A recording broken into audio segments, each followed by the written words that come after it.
What a lovely day. The sun is shining, the sky is blue, and all the maples are out in leaf, and everything is colorful. The birds are singing, and there's not an aeroplane to be seen in the sky.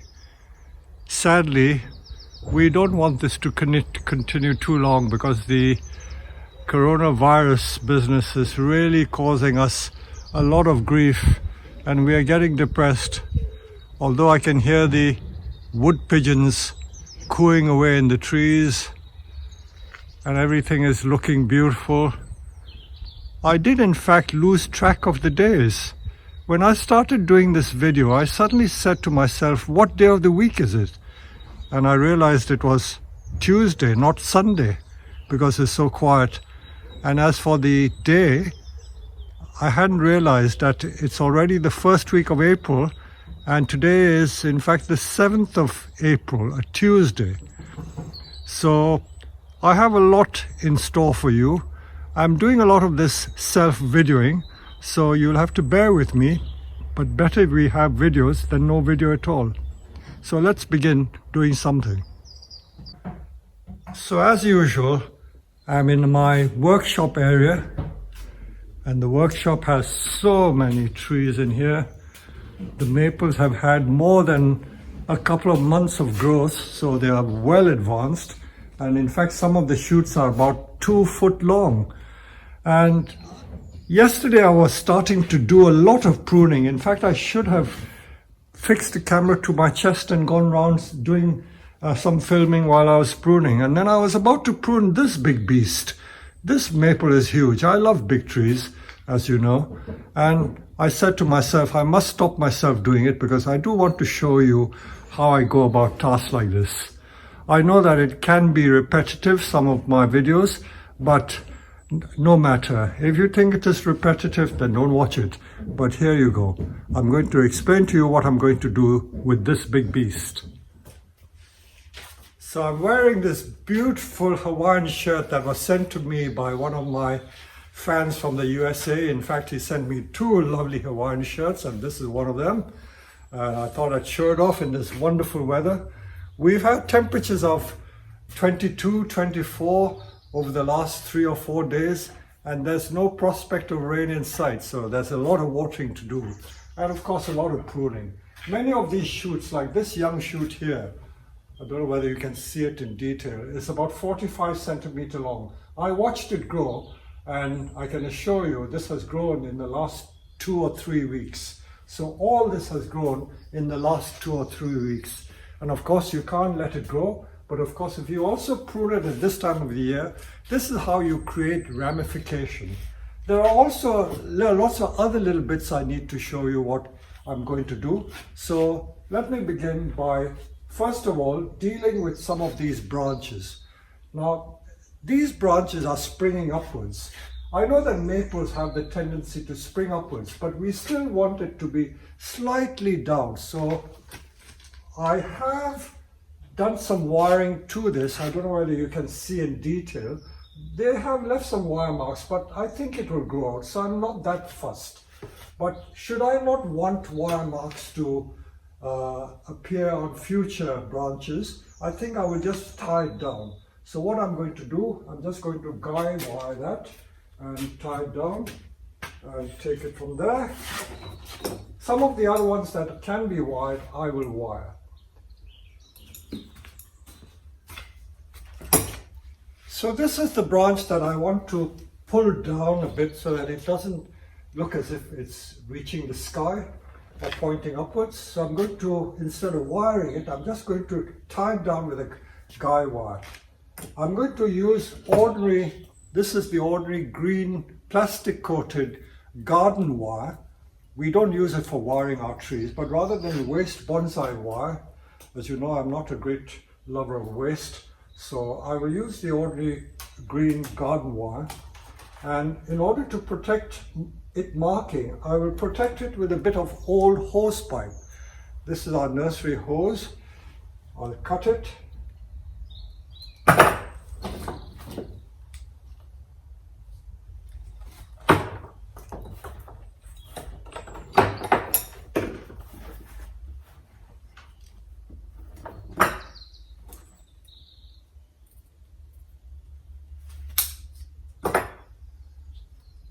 So this is the hose pipe that I use, this ordinary garden hose, and I cut it and then split it like this, and I'll put it over the end. I usually like to take it to the extremity, because if you take it to the extremity, you've got more leverage. If you take it from the middle, there's not so much leverage, so you might have to use more strength and more wire. So once that is protecting the branch or the surface of the branch, I will then put the garden wire around it.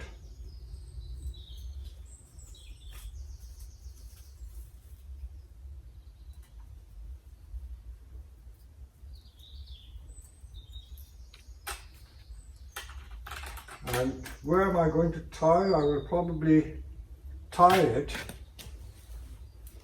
to the wire that is holding the tree in the pot. I don't want to drill holes in the pot to secure it. If I do it this way, it will probably do the job. I don't need to show you the detail, this is all common sense.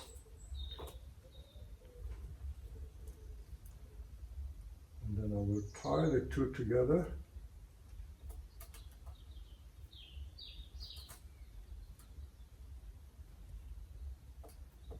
Got to be careful I don't break it, because sometimes if you're too enthusiastic, you can break it. So I would be a bit careful how much I tie it. I think I've tied it quite a bit. During the year, as it grows, you can then adjust it and pull it down a little more, but do it in stages. So I've put wire on that using a guy wire to pull it down. Where the branches are not that thick and then can still be bent, I will wire. As I say, you've just got to watch to make sure that the wire doesn't mark during the growing season. So as long as you are careful and keep an eye on it, it's quite in order to do that. Now, I'm recycling old wire, because thick wire is quite expensive, because wire is sold by weight, so the thick wire I always reuse. In fact, I reuse most of my wire. And I will now take it over the front of the tree. Don't forget, this is not wiring to refine the tree up to show the tree for an exhibition. I'm just using this for training. So this is just training wire. So how it is wired is not that important, as long as it does the job. And I'm going to keep it fairly light so as not to mark the branches too much. So I call this making an open coil. So it's just like a spring, like a tube, and it guides the wire in that direction. So you can see I've got it fairly flat there. And this also I'm now going to make like an open coil.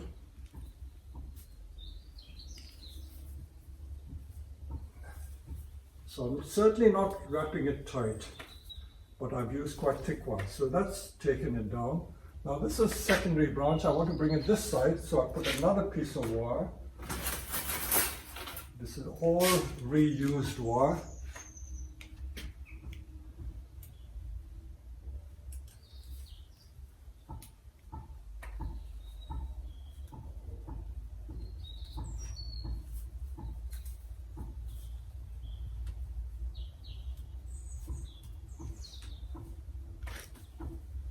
Deciduous trees grow at the rate of knots during the growing season, which is the summer. So you've got to really watch it carefully.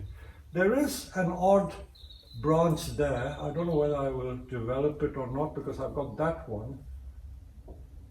I might keep it, because should I remove that one, this is always there. So I'll keep it for a while. This I'll also wire just a little bit to keep it growing in the right level. Let me find some more recycled wire.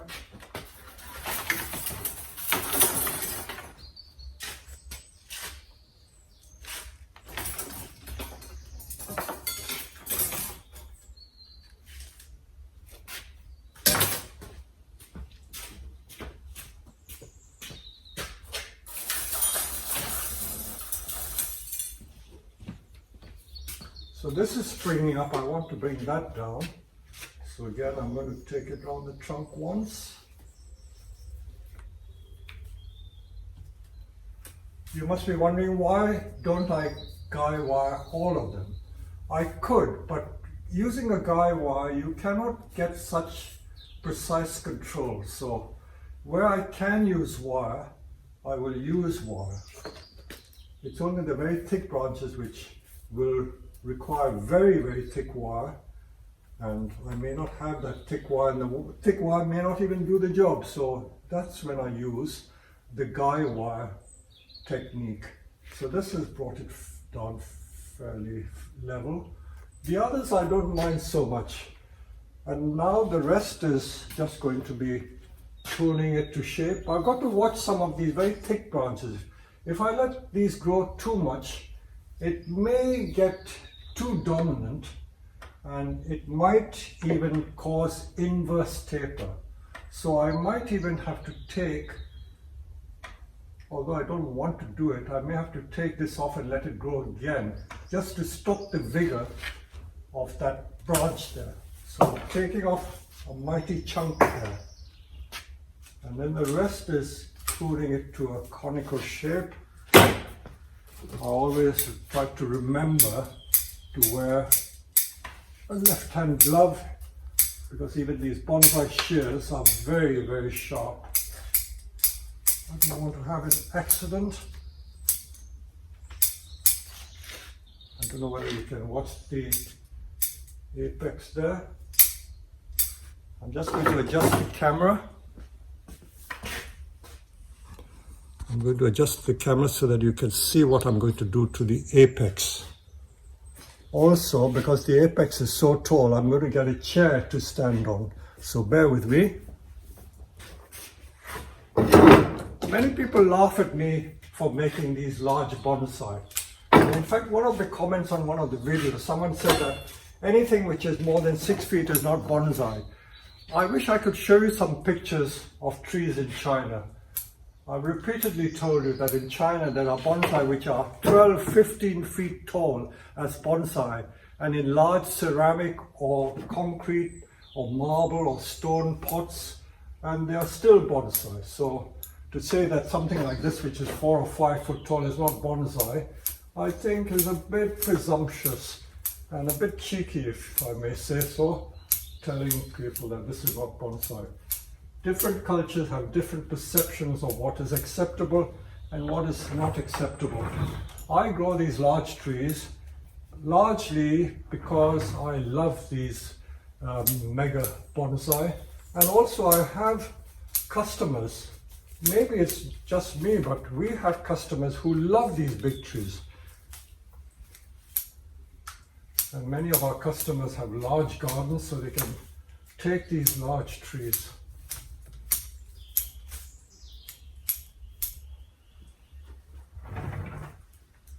You notice how the ends of the maples always spring up. Where they spring up, you need to, I think, probably wire it and make it lie flat. The top is always very vigorous, and if you don't control the top, don't control the vigor of the top, you will find that the bottom branches will die. So controlling the top has the advantage of controlling the vigor and also pushing the energy back to the lower parts of the tree. So where I see large thick branches, I may have to take them off and let new ones grow. It may not be aesthetically nice, like that's a thick one. I'm going to take it right back there and let new thin shoots grow. This is really looking to the long-term future.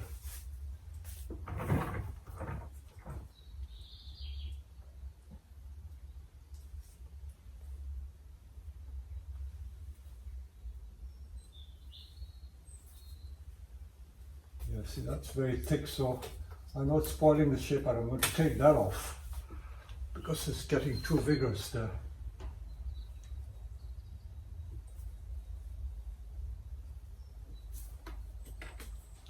Take that off. I know that's the apex, but I'll take it off. just to reduce the vigor. It's just to reduce the vigor of the tree. This is a Benichi, by the way.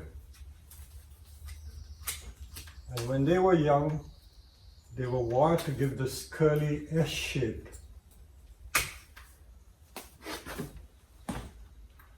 So I've taken the vigorous shoots out from the top.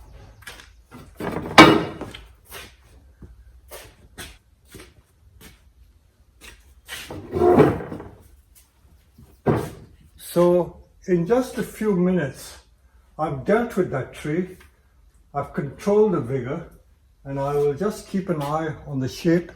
And this has the makings of a very nice bonsai. Let me now reverse the camera and show you a more detailed shot.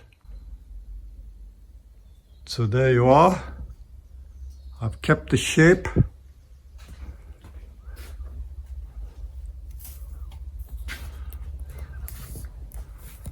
These were the wire marks from previous wiring, but I'm not worried about that. It'll grow out. You see, I've already removed some thick branches in previous years.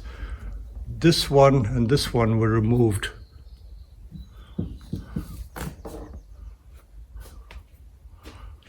So this is a classic maple shape, or dome shape, what I call the beehive shape. And this is how I will control the future of this tree. Benichi has a lovely pink color in the spring. This one is more advanced than some of the others. So while I'm talking about Benichi, I've got a lot of Benichi with these curly trunks. I will take you to some other Benichi where I will show you its true color. These ones here with this orangey pink, they are all Benichi. You see the curly trunk on that one? And you see the curly trunk on this one. They were all trained in that curly trunk style. That one as well. And this one. So all these are the Benichi. They're all about 70 centimeter to 1 meter tall. And they were more pink than this, but as the summer progresses, they lose the color. So it will eventually turn green. And while I'm talking about changing color, you'll notice that this was Deishojo, one of my air layerings, and I'm doing more air layering there. And already it has turned color. This is Deishojo 2, and this is the summer color. And these shoots, about 1 meter long, have all grown in the last 1 month. Just shows how vigorous the tree is. These have all been allowed to grow in the greenhouse, and hence the color. I will show you as I walk around, as I know many of you like to see pictures of our maples. This is the Asahi Zuru with that lovely triple colored leaves. And then this is a Deishojo, which is already turning that slightly greeny color. Now these are also Deishojo. The red is less vibrant, and already they're turning slightly green.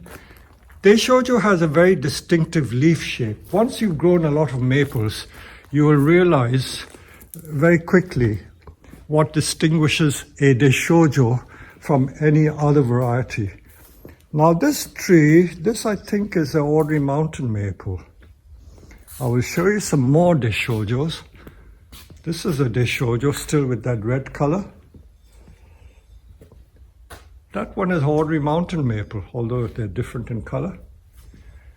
This is Benichi.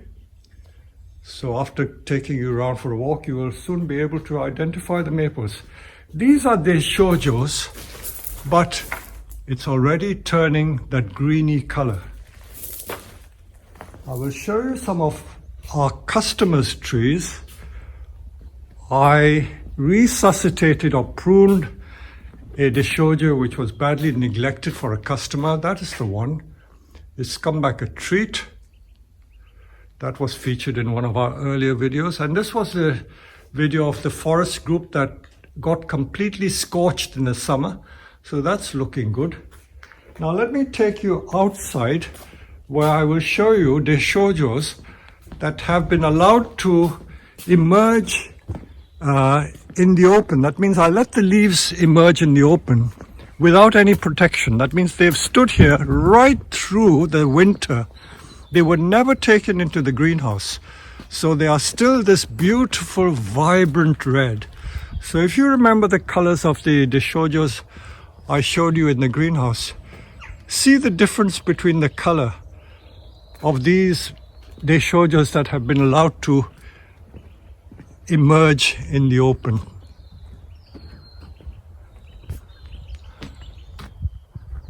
Absolutely stunning colors. So of the maples, I think the shoujo is one of my favorites. And it should be remembered that the shoujo doesn't stay this color all year round. It will eventually turn green. And the Japanese always refer to these colorful maples that have color in the spring as spring trees. They're only admired in the spring. The rest of the year, they're not as interesting as the ones growing with this lovely spring color. So Seigen, De Shoujo, many of the lace leaf maples, Shigitatsusawa, they're all spring trees. So there you go. I hope you've enjoyed this little exercise in pruning maples. And although this is the first week in April, the ones that have been growing in the greenhouse have already had their first major prune and trim. Enjoy your day. Thank you and stay safe.